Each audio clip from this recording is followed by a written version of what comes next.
Thank you for being back here in my basement. I'm Francisco Suarez, your host, and this is From Suarez Basement, a podcast that we put together especially for everybody out there who is interested in the communication, media, and the art film.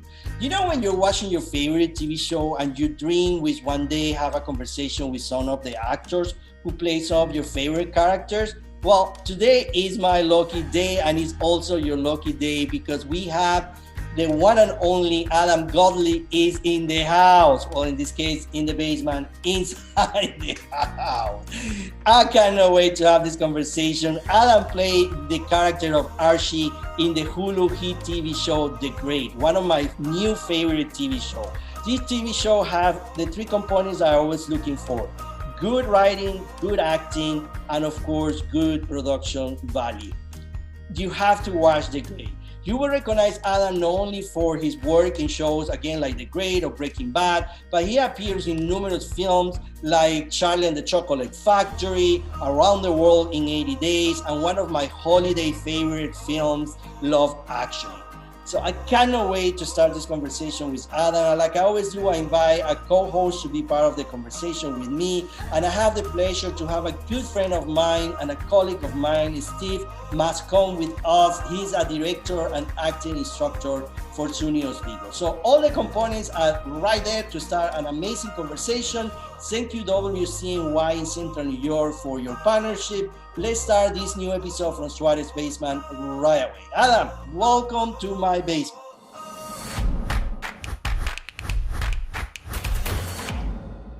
It's my great pleasure and honor to be here. Really happy to be in your basement. Yeah, that sounds quite creepy. I know a lot of people say like, okay, what's going on in the basement? What happened? Well, we're going to find out how creepy it is, right? Right, exactly. Yeah. And I want to take the opportunity also to introduce my co-host for today. It's a pleasure to have you also with us. So if you want to introduce yourself so Adam can know a little more about you. So my name is Steve Mazzacone. I am an instructor of acting and directing here at SUNY Oswego. It's really a pleasure to be in this discussion with you, Adam, and thanks to Francisco for inviting me on as well. Of course, Adam, I'm very curious first to see how you're doing. How is your family? I hope everybody's doing well. But also, Adam, how do you feel the industry have been changed based in the pandemic? That for me is very interesting to know. For example, are auditions now taking place online, like through Zoom? How is production? I know season 2 of The Great is having approved, which I'm very excited about it. So how that is working in this time of the pandemic? Well, first of all, thanks for asking. We're doing fine. Physically, mentally, I think everybody, you, me, everybody it's challenging. It's really challenging, the whole thing, this experience we're all going through together, this shared experience. Work-wise, in terms of auditions, I think things were moving in a direction towards a lot of self-taping, which is not that different to kind of Zoom in a way. So in a curious way, like in some other industries, it's kind of pushed things further along and kicked things down a path they were already on. I'm sure, that's most people's experience. As far as actual work is concerned, obviously film and TV have been very fortunate in that with some practical changes, we are able to keep working. Theater, it's a very different story. It's just, this is not news to anybody. It's just absolutely devastating. I was doing a thing the other day and, somebody pointed out that if you designed an industry that would be the most affected by this situation, it would be theater. And the flip of that is, the silver lining on that is that an industry that is most needed when we come out of this will be theater. Because we're all going to need to process this whole experience. And, what better medium to do that in than art of all kinds? That's kind of the purpose of it, is to help us process being human beings and going through life and dealing with challenging experiences, let alone what we're all going through now. So it's been devastating for theater, but I think as time goes on, it's going to really help us, and it's going to be even more important that we have theater and movies and TV and things to help us, as I say, process what we've gone through. So we're going to transition into talking a little bit about process. I know that I'm teaching acting online right now. I'm teaching remotely these collegiate acting classes. One of the things that I think that we are still able to kind of feature in this remote world of the students learning in these acting classes is one of the things we really try to develop is their connection to the text that they're given. So I wanted to ask you, Adam, if you're developing a new character, if you're meeting a script for the first time, what are you reading for? What are certain things that really pop out to you that then help you in the process of building a character down the line? Well, it begins and ends with the text and the writing. So, I've read a lot of scripts in my time, a lot of plays. I've been doing it for a long time. And, it's a thing that's said, and I believe it's true. You can kind of tell very, very quickly whether this is something you like, whether the text and the sort of tone of the piece is something that piques your interest, whether the story piques your interest. So I'm looking for all of those things. Is this something I'm interested in? Is the story, is it saying something? There's no new stories, but it's like the way you tell them. So is it telling it in a fascinating and interesting way? Can I see what's coming up? Or do I have no idea? I remember reading a play like Martin McDonagh's The Pillow Man, for example. I'm just thinking of scripts I've read that I've had a very visceral reaction to. And you read a script like that, and I remember thinking, I have no idea what this is, but I know I want to do it. So I don't always have to know exactly what the thing is. Sometimes the more extraordinary, the more crazy. That's certainly put in that category. If I think, okay, I've read this, I've seen this, it's not doing anything new. Why are we doing this play? Why are we putting on this film, this TV show? I think those sort of are my initial questions. And as I said, is it saying something in a new way that I've not seen before? Mm-hmm. Mm-hmm. And it couldn't be a better bridge for my question. Because the truth is that you have worked in so many different mediums. You have done TV, you have done a lot of theater, you have done a lot of movies. So for me, of course, and Steven and I, we were talking about this before you connected about the importance of teaching our students the acting for the camera and directing an actor. And so the relationship between actors and directors is very important. It's one of the most important relationships in the process, right? But because you have worked in so many different other mediums, from movies to TV, do you see a difference in how directors work in these other mediums? Are these directors different if you're working with somebody for a TV that if you're working in theater, for example? Yeah, I think everything about those jobs is very different. The sort of core fundamentals of what you're being asked to do are the same, but everything else around it is very different. In the theater, the writer and the director are sort of king certainly in the rehearsal process. Depending on the director, it can feel a little more collaborative or a little less collaborative.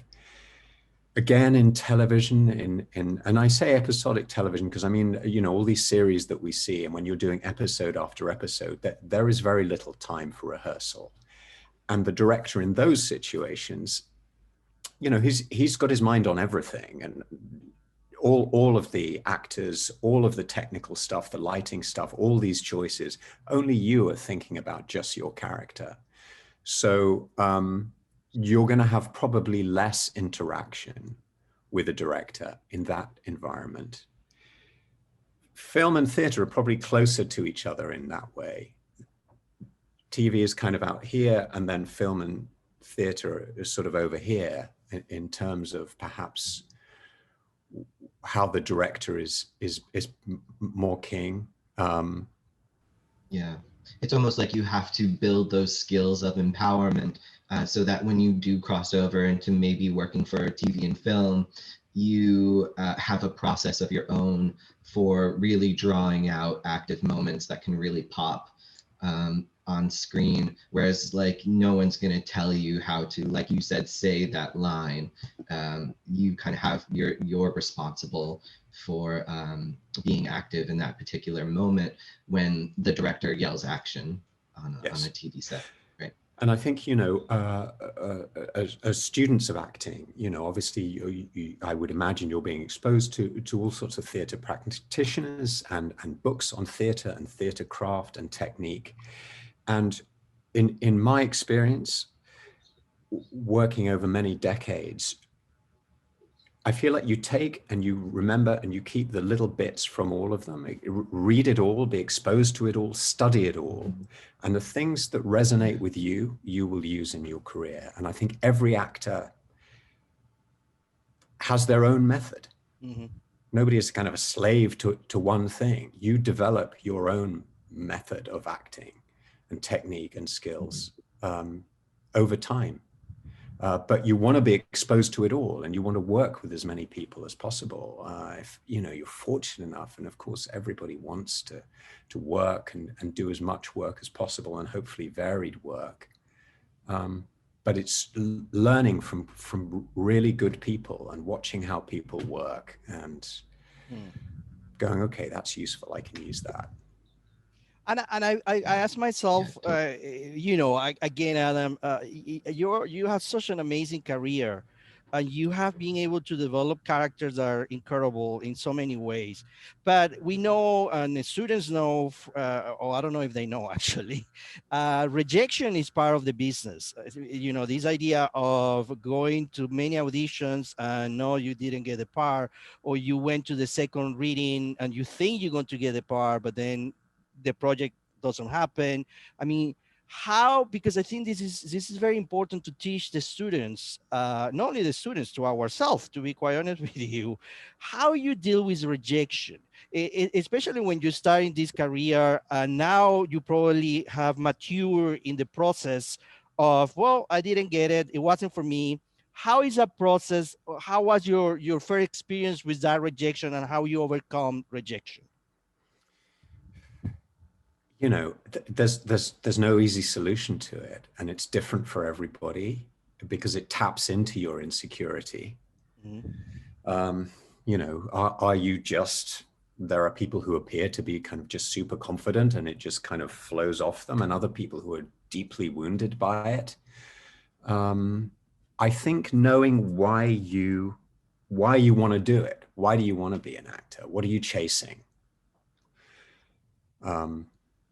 You know, I read an interview with Frances McDormand recently, her new movie that's come out, and there was some quote in there about, she said, I'm not an actor because I want to have my picture taken. I'm an actor because I'm interested in the human exchange. And I think, you know, talking about the inevitable rejection that you are going to have, you're going to get slapped and slapped and slapped and slapped and rejected and rejected and rejected. It's just going to happen. And the closer you get to a role, the more painful it is when you lose it. I think knowing why you're in it is helpful. Somehow, retaining self-belief, it can be very challenging. I think it's very good, as you say, to know going into it that it's going to be painful and you're going to get rejected a lot. And are you willing to keep pursuing it, knowing that's the case? Are you willing to put up with that? It can definitely weigh you down. Adam, I'm going to Yeah. switch gears here because again, we can be talking. I love these conversations, and I'm fascinated with what we're talking about. But one of my favorite shows, I'm not going to deny that, is The Great. I just love that show for Oh, many I'm so glad. reasons. Costume design, set design, production value, acting, story.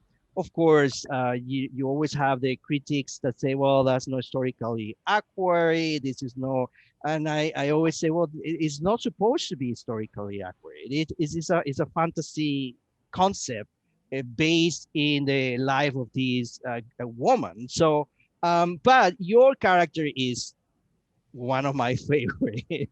He's just so incredibly um, Hairy, apart from anything else. yeah, it is. It is. So I'm just curious, of course, first, how was the audition for that role? How was the process to get into the role? And how you prepare to play Archie every time that you're going to play it in The Great? Well, I'm thrilled you like it so much. That's very gratifying. We're currently filming season 2 of it right now, hence this kind of rather weird Mm-hmm. facial hair situation.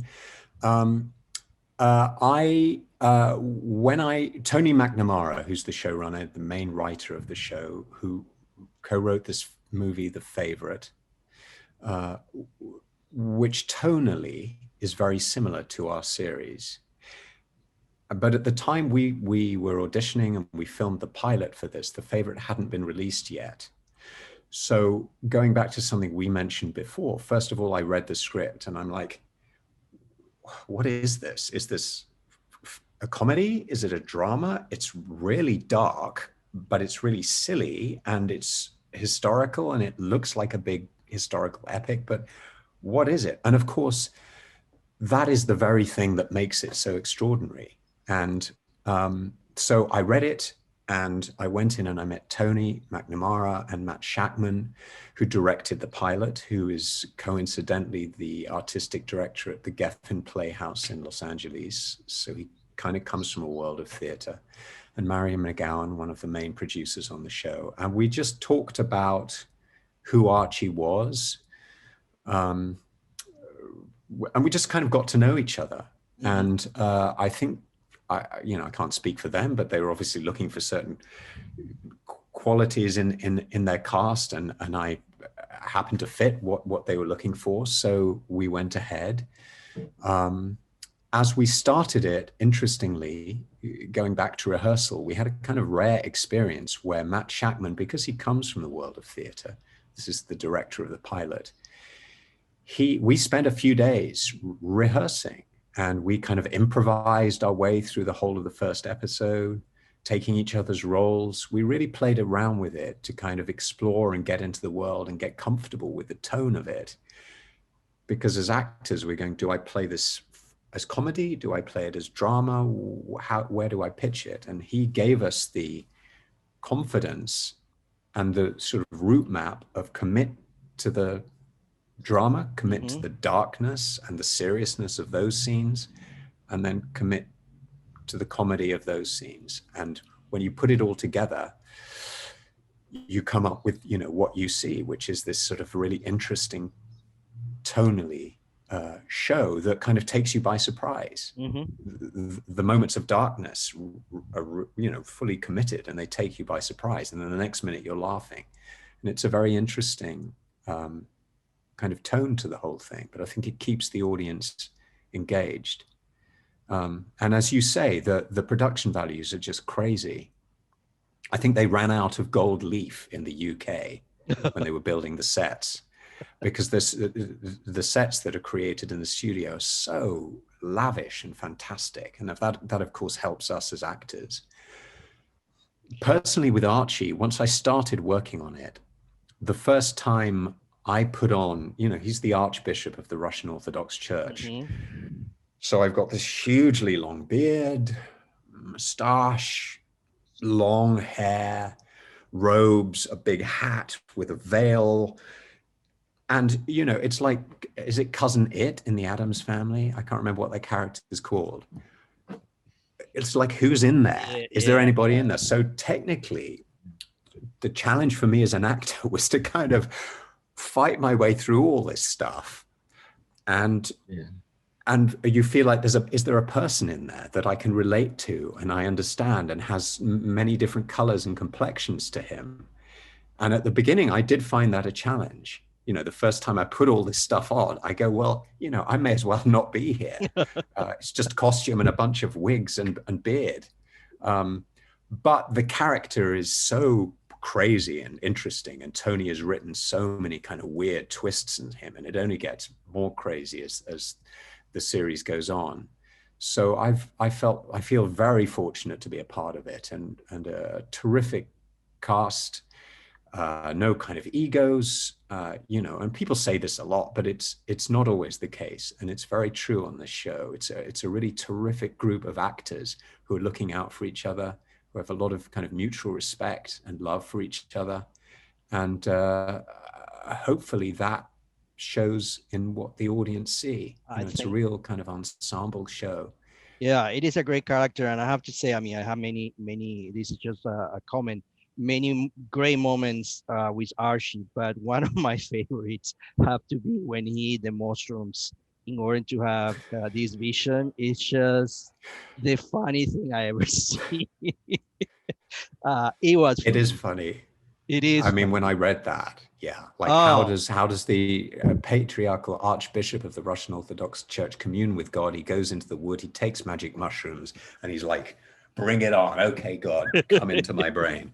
So just like go for it. And I remember we were in the woods filming that day, and I just, you know, you go, all vanity aside, just make a fool of yourself, just go for it. And we had these wonderful directors for those episodes called Bert and Bertie. They're two women who work together, and they, you know, and this is what's beautiful when a director does this. They just give you they give you as much sort of leash as you need. Like you're walking a dog, just let the dog run. And they really trusted me with it, and they allowed me to just go nuts. And talk to a tree and a leaf and just be free with it and not worry about, is this working? Is this the right thing to do? Just go for it. And they created this very free environment, which is what you're always striving for, so that self-consciousness and self-analyzing in the moment goes away, and you just dive into it and just go for it and trust that they'll capture it. And then hopefully maybe something interesting will come out of it. You know, my last question is going to stem from what we were just talking about. And again, this relates back to the process of acting. But one of the things that I think is difficult for young actors to do is to feel courageous in the face of imminent failure, right? Like you were just talking about with the scene with the mushrooms, right? There's this image of just kind of jumping off a cliff, believing you know who the character is, believing the research that you've done and the work you've done in rehearsals or the work playing the character before. You kind of have to let that all go in the moment and just have the freedom to play, have the freedom to react to the elements, right? The freedom to react to your scene partner. Can you talk a little bit about what empowers you to just kind of play and go and dive in like that? And maybe if it wasn't that way at the beginning of, maybe if it wasn't that way at the beginning of your career, how have you developed that sort of sense of saying, okay, I know what I'm doing, let me jump? Well, I think perhaps it partly goes back to what we're talking about at the very beginning of thinking about why you want to do this. What is it about doing this that interests you? Is this how you want to spend your life, your time on this earth? Being an actor, playing characters, what is it about it that excites you? And for me, part of that was just diving into other worlds and being other people, and really, you know, acting was the place where I could be free. And for me, in my life, I felt very constrained in the environment I grew up in. But for me, the place of freedom was acting, and place of play was acting. And I think it's very important that actors keep a sense of, to say childishness sounds like you're sort of criticizing, but there's a childish delight in play. The word play, we go and see a play, it's actors playing. You play in a play. And that sense of play, and it's why actors can often seem quite sort of, they sort of don't take things too seriously. And, but you've got to keep that sense of inner child alive. And I guess I was fortunate enough to work with people who encouraged me in that. And I remember an actor saying to me ages ago, the thing that you're going to be the most successful at is the thing that you were initially enjoyed being as a child.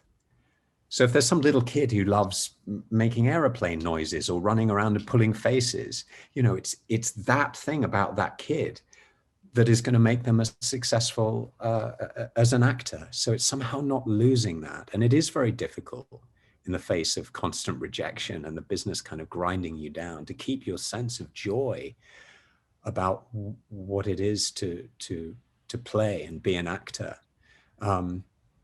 I think, as long as you get the chance, as long as you get the opportunity to rehearse and play and act,